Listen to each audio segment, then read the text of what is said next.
Good morning, Little Masters, and welcome back to today's Tolkien Times, a Prancing Pony podcast production. I'm the Man of the West, and it's time to keep Series 9 and Week 71 going with today's Tolkien Tuesday. Now, last week, we looked at a letter that Tolkien wrote to his first cousin, Marjorie Inkledon, and we learned, among many other things, that 3 good wallops of Irish whiskey is an effective treatment for lower back pain. Sufferers, please note. Now, today we move on to letter 213 to Deborah Webster, written in 1958. The letter would be published in her dissertation in 1973, and again in a book that she co-authored, J.R.R. Tolkien, A Critical Biography, published in 1982. In this letter, she'd clearly requested that Tolkien provide her with some facts about himself, and we'll see what he's willing to share here today. Not surprisingly, his first response is, I do not like giving facts about myself other than dry ones, which anyway are quite as relevant to my books as any other more juicy details. Now, this isn't just because he's a private person, although he is, but because he disagrees with what he sees as a contemporary trend in criticism, where critics become overly interested in the lives of their subjects. He believes that these facts would simply take attention away from someone's work, and that they often end up becoming the main interest. Now, that's a really forward-looking thought, too. I mean, think about today and how we're often deeply connected to actors, musicians, writers, and other artists, but sometimes to their lives more so than their work. And Tolkien continues, saying that knowing these facts doesn't help. After all, only one's guardian angel, or indeed God himself, could unravel the real relationship between personal facts and an author's works. Not even the author himself could do that, he says, and, adds Tolkien, certainly not so-called psychologists.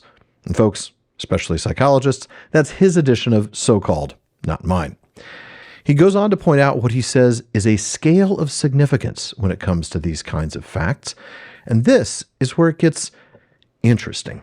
He argues that there are insignificant facts, those particularly dear to analysts and writers about writers, such as drunkenness, wife-beating, and such-like disorders. He immediately says, and the evidence in fairness supports his claim, that these are not part of his life.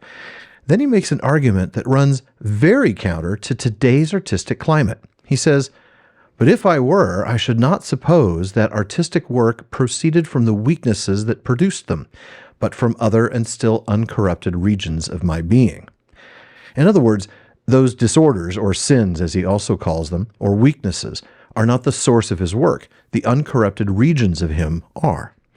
He then gives an example. Beethoven allegedly cheated his publishers and treated his nephew poorly.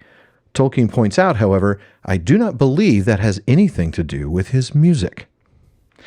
Now, like I said, that's very, very different from today's social media around art and artists, where a writer or singer or actor can face very significant backlash to their words or actions that have nothing to do with their art.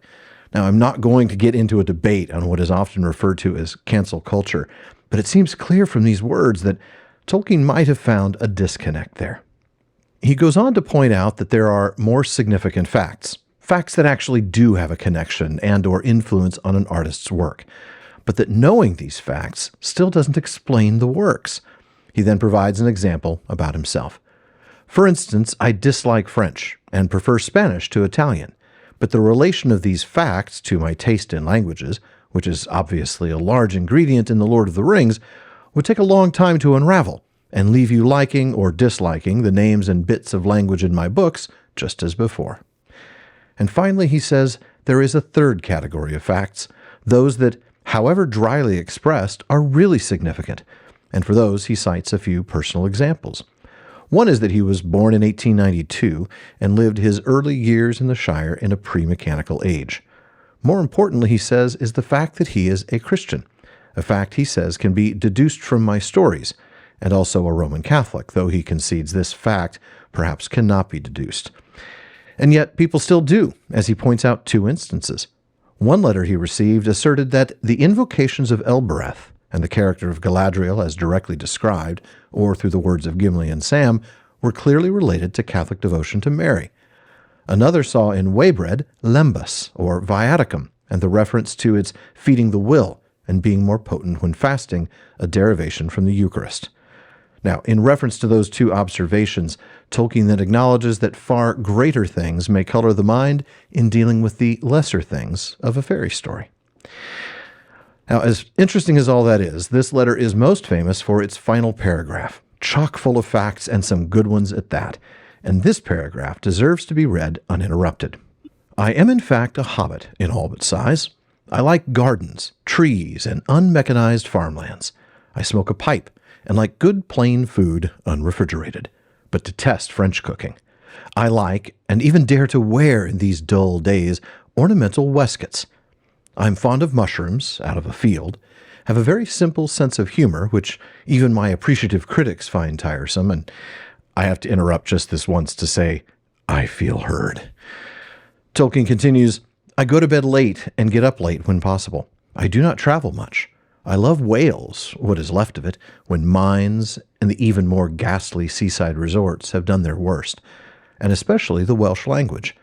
But I have not in fact been in Wales for a long time, except for crossing it on the way to Ireland.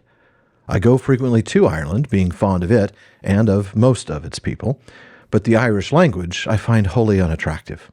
I hope that is enough to go on with, and I think I'll leave it at that. For now, though, this wraps up this week's Tolkien Tuesday. Be sure to join me again next week when we find out what happens when a reader tries to out-pedant the professor. In the meantime, please visit patreon.com/TolkienTimes to learn how you can join the Content Council and be a part of deciding what I talk about. You can also support the show, get an ad-free feed, and a bonus episode every week. And please join me again tomorrow on today's Tolkien Times for Word Nerd Wednesday. Now, podcast listeners, nothing is changing for you. For viewers, it took a bit longer for me to get this YouTube channel thing straightened out, but last week we changed the handle from @TolkienTimes to @PrancingPonyPod. And that's because I'm combining all of the Prancing Pony Podcast content in one YouTube channel, including the Prancing Pony Podcast and the Rings of Power Wrap-Up. The back catalogs of both will eventually find their way here to the YouTube channel. But it also includes PPP Plays, which I'm excited to say launches tonight at 6 p.m. Pacific, so be sure to subscribe and turn on notifications. As I'm now producing 4 different shows, I'm also consolidating social media, so be sure you're following @PrancingPonyPod on Twitter, Blue Sky, Instagram, TikTok while it's still around, and really anywhere else. And finally, as Faramir says, go with the goodwill of all good men.